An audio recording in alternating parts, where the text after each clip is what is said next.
What's good, y'all? It's my first official video, I guess you could say. I'm making it a raw review. I know I'm like 3 days late, but I just got a camera. So I'm just gonna give like an overall type deal.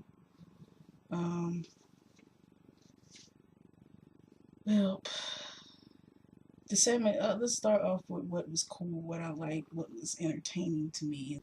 What was cool? Okay, at the beginning on Raw when Edge came out.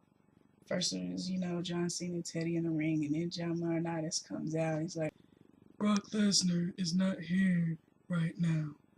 We're gonna do this on his time. So, that was like a cool little thing, nice little swerve. But yeah, Edge coming out though after that, and I mean he was like fucking intense. He was real on there. It was cool to see Edge, man. He was, telling John Cena, you got to win at Extreme Rules this Sunday. Brock Lesnar, he don't give a fuck about nothing but the money. He don't give a fuck about the fans. He don't even give a fuck about wrestling. All he wants is the fucking money. And, it was cool. And then John Cena, he kind of looked, I don't know, like he was a little kid or something that just got told off. I want to talk about the CM Punk, but I want to get to that later because that was like my favorite segment of the night. There really wasn't like a whole lot good in that hour. It was like the first hour was a whole lot of promos, which that shit was. Why have a 3 hour show and then like the first 2 hours mostly all you show is just promos, and you show the fucking Brock Lesnar promo twice, that the one that they showed last week on Raw. I'm pointing last week like last week is back here or something. Last week on Raw. So you're going to show the same damn promo. You showed it on Raw for the first time last week, and then you show it on SmackDown, and then you're going to show it 2 times on Raw. Like, what the fuck? Okay, I guess I'll go ahead and get into the CM Punk thing. CM Punk, that shit was just classic. Every minute of that shit. I mean, if people were saying, complaining, oh, it was kind of long. Nigga, it's a 3 hour show. And most of it was filler anyway. So why not have something that's going to continue on a storyline, or that's part of a storyline, the WWE title? Why not?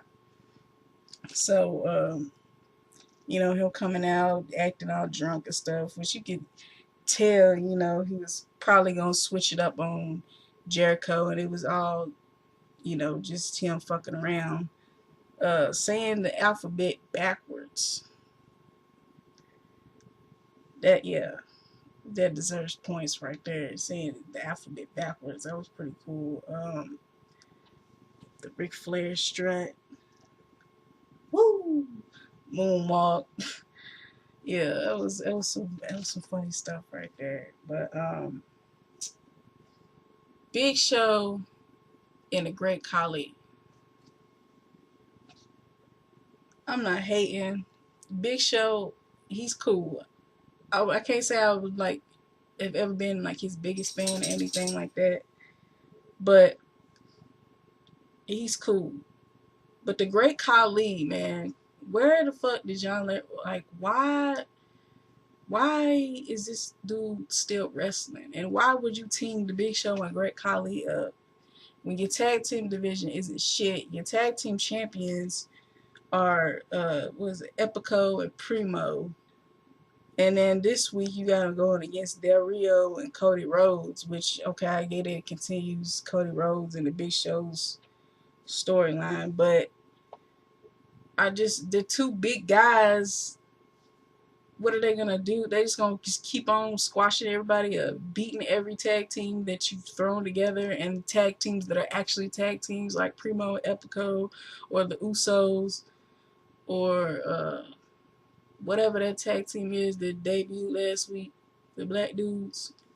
I don't watch NXT like that, but anyways, understand that. I really didn't pay attention really to these matches because they weren't good. Like the best match of the night, I can't believe I didn't even talk about that. That was another highlight. That was a good thing. Jericho and Kofi Kingston. That match, man, that was a good match. I like that code breaker Jericho did in midair when Kofi Kingston was springboarding in. That was tight. The Lion Tamer, yes, Lion Tamer. It was not the Walls of Jericho. And then you heard Michael Cole say, Lion Salt. I'm like, no, Cole, it's the Lion Tamer. Dumbass. And then after that, he called it the Walls of Jericho. But that shit was funny. Yeah, that was just a good match. I mean, whenever they get in the ring, it's a good match. It's good shit. I wish they would push Kofi Kingston, but you know that shit ain't gonna happen. The Funkasaurus, I'm not hating. I like the Funkasaurus. You know, Brodus Clay, he's cool. His little dancing thing, you know, my bad. You know, it's cool or whatever. But him and Hornswoggle, first of all, you had Brodus Clay and Santino tag up last week against Dolph Ziggler and Wax Swagger. I call him Wax Swagger because I think the dude is whack. I don't get why people like him so much. He's one of the guys I don't get why people are like, oh my gosh, they need to give him a push. Oh my gosh. But yeah, Brodus Clay and Santino teamed up last week. So now you got Hornswoggle and Brodus Clay. Like, where did that come? I mean, I know they were on SmackDown, but where the hell did that come from? He just introduced, it's my little brother, y'all. My little brother. Like, what? I don't. It seemed like WWE is like just trying shit. We'll try this out.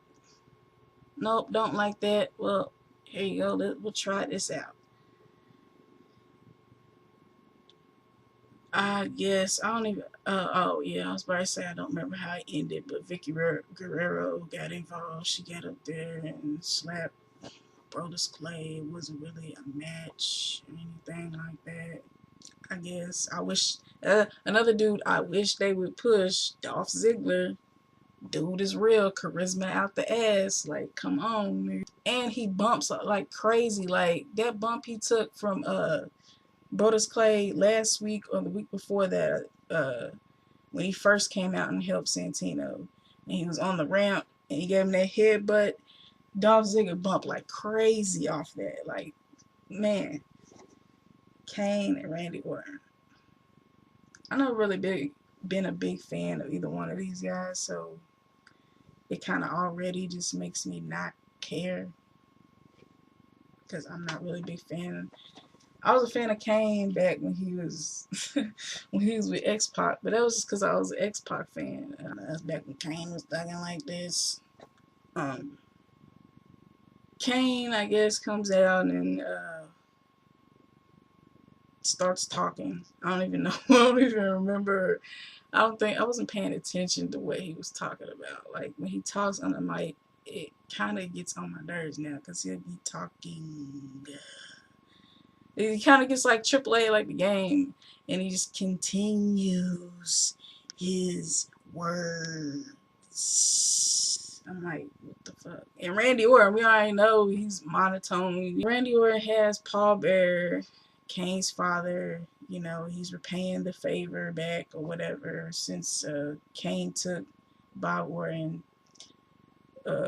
Randy Orton's father, on SmackDown last week, hit him with the pipe. So he's repaying by having Paul Bearer in a wheelchair, strapped up, like he wouldn't be able to get out of it. But anyways, and he's got his mouth duct taped, and he throws him in the freezer, and yeah, closes it. And first you see Kane, he's all like mad or whatever. He's like, and he starts smiling, he starts laughing, and he's like, I'm a demented monster, you know, you can't, I don't care about my family. I don't care about my father. You know, I'm this monster.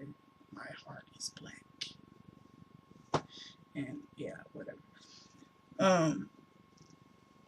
So, and then later on, Kane ends up getting Paul Bearer out of the freezer. He's all shivering and stuff. And he takes the tape off or whatever. And Paul Bearer's like, "You gonna save me?" And Kane pushes him back in the freezer. And Paul Bearer's like, "No!" That shit was comedy. Oh man, it was funny. I should have said, speaking of Santino, I forgot, because I really don't care about Zack Ryder, but Zack Ryder and Santino teamed up against Primo and Epico, I do believe. Yeah, that's what happened. And I don't, like, I really, it's sad to say this is like probably like the worst review ever, but I would have paid attention. Really, I don't care about Zack Ryder. I like Santino. Santino is funny. Some of my God. Like, yeah, he's tripping me out, but I don't get Zack Ryder. I really don't. I don't understand why grown ass people like this dude. I just don't get it. They ended up winning. It was a non-title match. That's another thing I don't understand. You have the tag team champions keep on losing. So I guess maybe this might be good. I kind of like the Usos too, man. I really wish they would, like, I hope they really do something with this for this tag team division. Yes, yes. Love Daniel Bryan. Dude's the truth. He can wrestle, like he can actually wrestle, and you know I like his character, his whole asshole kind of.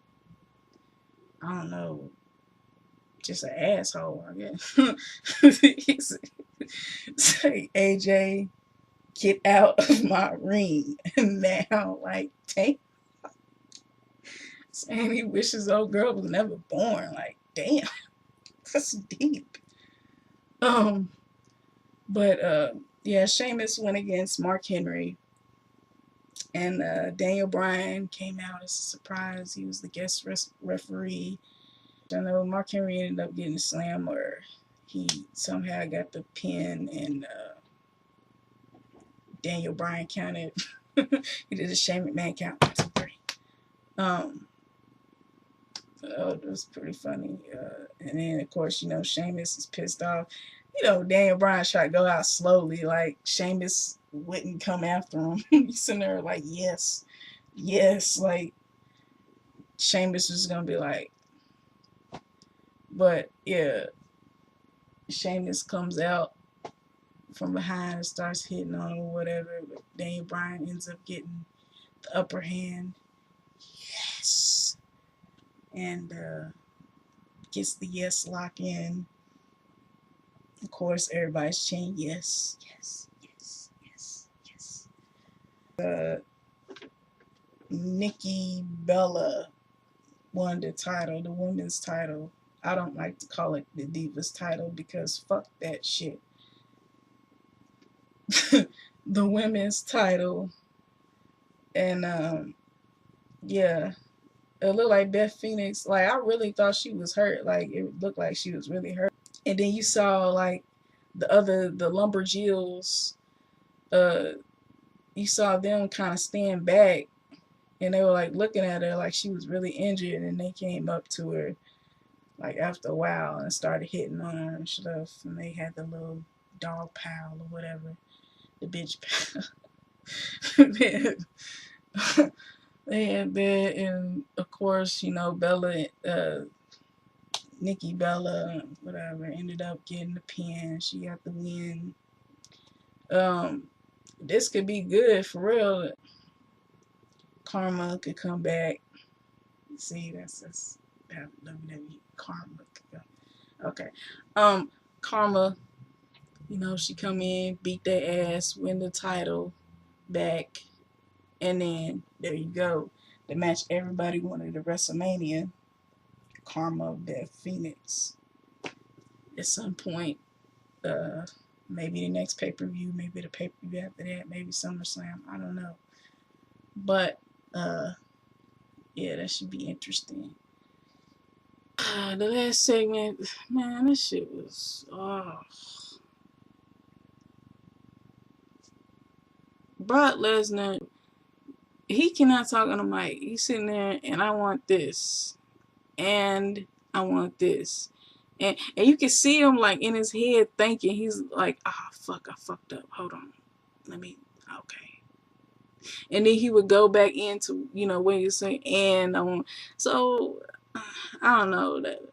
I mean, I guess you really didn't have to worry about it since the pay-per-view was sold. Brock Lesnar's coming back. He hasn't done anything besides, hit Cena a couple times. So, this is going to be big regardless. We got Laurinaitis and Brock Lesnar in the ring at one time. Like, oh man, that's pretty brutal. But Cena coming out, after Brock Lesnar says all his demands, he wants a jet, he wants to fly the jet to and from each show, he wants everything has to go through him, whatever, and some other demands. John Cena comes out and he's got that chain on, the lock, and takes it off and wraps it around his fist like he's about to do something, and like he's scared, like backing up and shit. And Brock Lesnar's talking, you're scared, you little bitch, you're pissing, you're shitting yourself, and all that other stuff. And John Cena's just sitting there looking at him, whatever, and he's like, sign the damn contract. John Cena signs the damn contract, and they just stare each other down, and that's basically it. And they get out of the ring.